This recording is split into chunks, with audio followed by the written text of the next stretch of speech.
A third thing that must be done in order to make the American dream a reality is a very practical thing, but very important. It is necessary to develop an action program to get rid of the vestiges of segregation and discrimination.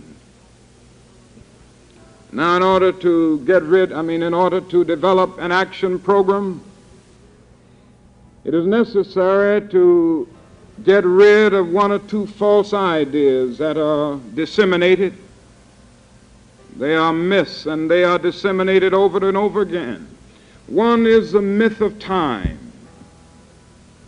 And I'm sure that everybody assembled here has heard this idea that only time can solve the problem of racial injustice.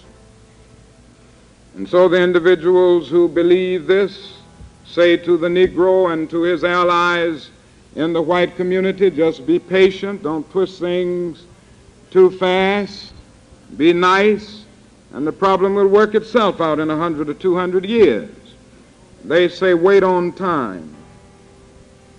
The only answer that we can give to this myth is that time is neutral.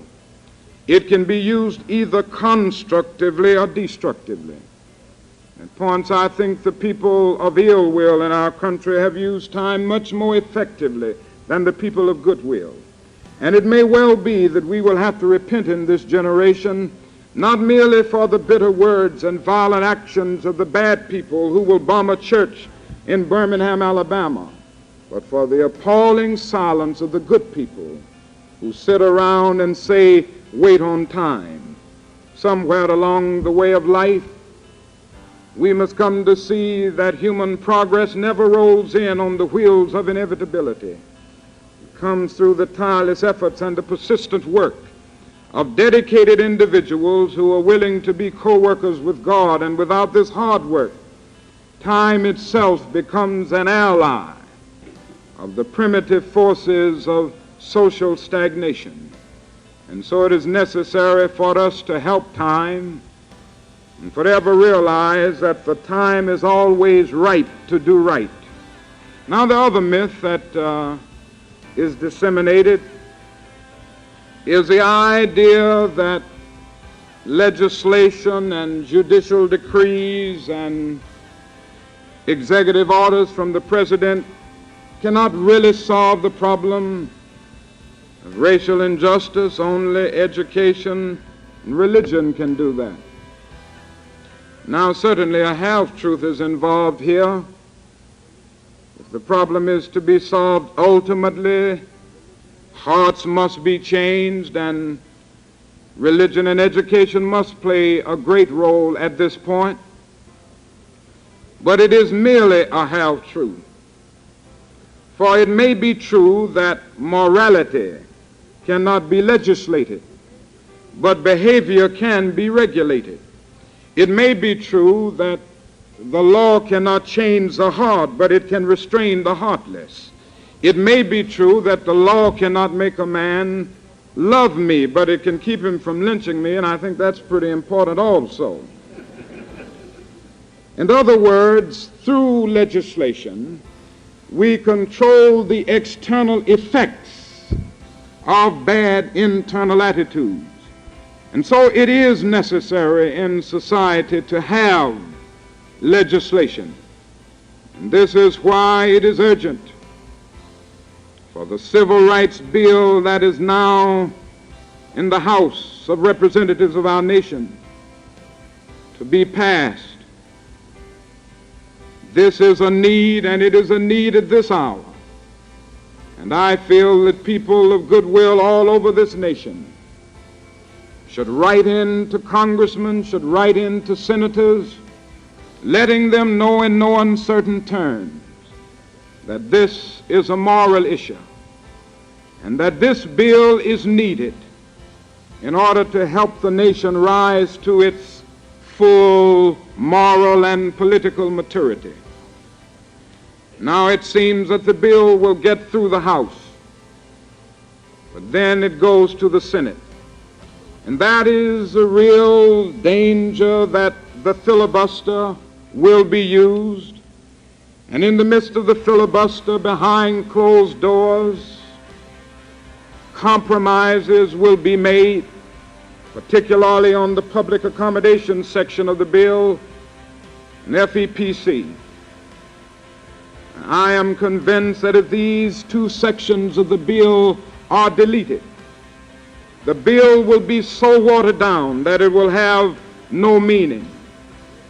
And this already ugly sore of racial injustice on the body politic of our nation may suddenly turn malignant, and we may be inflicted with an incurable cancer that will totally destroy our political and moral health. And so it is urgent for men of goodwill and women of goodwill all over the nation to work with determination to see that this bill is passed, and that the coalition in Congress, made up of right-wing Northern Republicans and Southern Dixiecrats, will not again serve as a legislative incinerator that will burn to ashes this meaningful civil rights bill. Several months ago, a great, intelligent, vigorous young man stood before the nation. And he said, the issue of civil rights is not merely a political issue. It is not merely an economic issue. It is at bottom a moral issue. It is as old as the Scriptures and as modern as the Constitution. It is a question of whether you will treat your neighbors as you would like to be treated. And on the heels of that great speech, he presented to the Congress of our nation this comprehensive package of civil rights legislation, the most comprehensive and the strongest civil rights bill ever presented by any president. And since that time, a dark moment has come to our nation. That young man has been assassinated.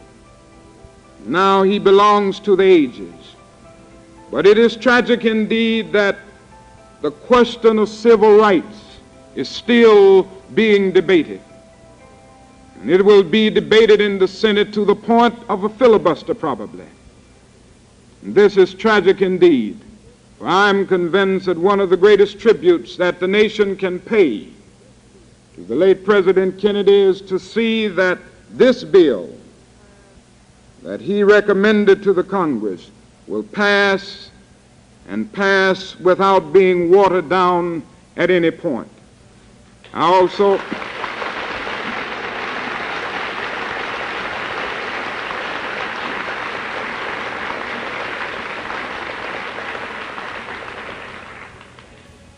also like to say that there is need for legislation not only on the federal level but also on the local level or within cities and states. The problem of housing discrimination is a glaring reality all over this country, north and south. And as long as we have this problem, there will be some form of de facto segregation in the public schools and in all other areas of life. And so that is a need for every state to work vigorously for fair housing bills, and so that we can move out of the long night of housing discrimination. The real test of one's commitment to the brotherhood of man may well be in this housing area, where the men and women can live together as brothers and sisters and not confine the Negro to a ghetto after a ghetto, a ghetto after a ghetto. And so this is a need in every state. There's also a need to grapple with the serious problem of economic, or rather employment discrimination. The Negro is still at the bottom of the economic ladder. The Negro is still somehow caught and smothering in an airtight cage of poverty in the midst of an affluent society.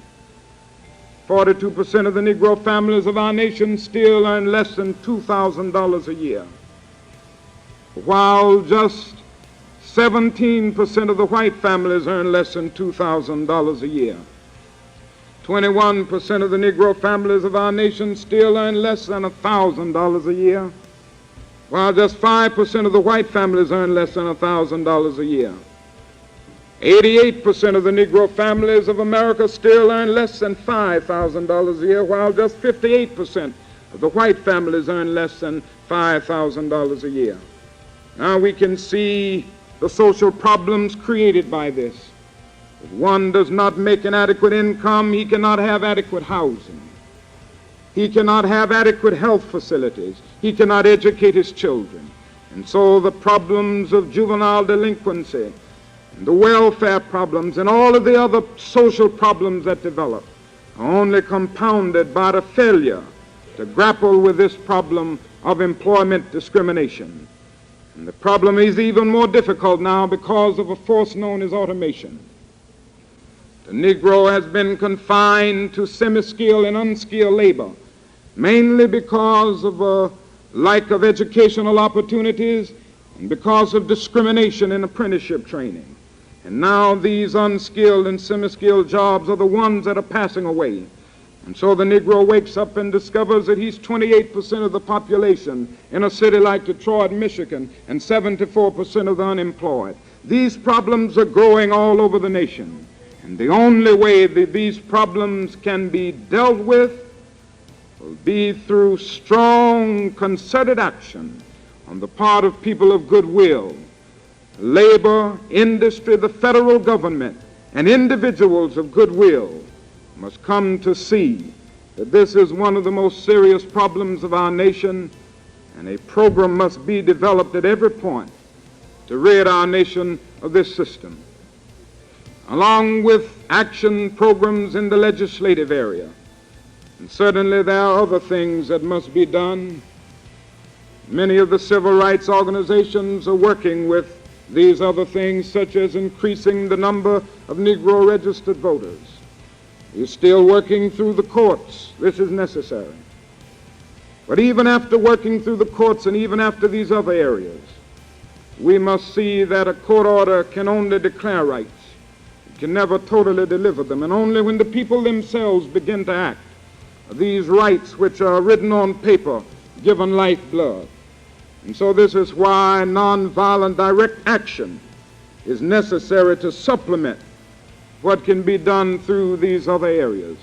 Now, I would like to take a few minutes to say something about this method or this philosophy of nonviolence, because it has played such a prominent role in our struggle over the last few years, both North and South. First, I should say that I'm still convinced that the most potent weapon available to oppress people in their struggle for freedom and human dignity is nonviolent resistance. I am convinced that this is a powerful method. It disarms the opponent. It exposes his moral defenses. It weakens his morale, and at the same time, it works on his conscience, and he just doesn't know how to deal with it. If he doesn't beat you, wonderful. If he beats you, you develop the courage of accepting blows without retaliating. If he doesn't put you in jail, wonderful. Nobody with any sense loves to go to jail. But if he puts you in jail, you go in that jail and transform it from a dungeon of shame to a haven of freedom and human dignity. Even if he tries to kill you, you develop the inner conviction that there are some things so precious, some things so dear, some things so eternally true, that they are worth dying for. And in a sense, if an individual has not discovered something that he will die for, he isn't fit to live. This is what the nonviolent discipline says. And there is something about this that disarms the opponent, and he doesn't know how to deal with it. Another thing about this method is that it makes it possible for individuals to struggle to secure moral ends through moral means. One of the great debates of history has been over this whole question of ends and means. There have been those individuals who have argued that the end justifies the means. Sometimes whole systems of government have gone down this path. I think this is one of the great weaknesses and tragedies of communism. It is right here that there's often the attitude that any method, any means can be used to bring about the goal of the classless society. This is where the nonviolent philosophy would break with communism or any other system that argues that the end justifies the means, because in a real sense, the end is pre-existent in the means. The means represent the ideal in the making and the end in process. And somehow in the long run of history, immoral means cannot bring about moral ends. And so the nonviolent philosophy makes it possible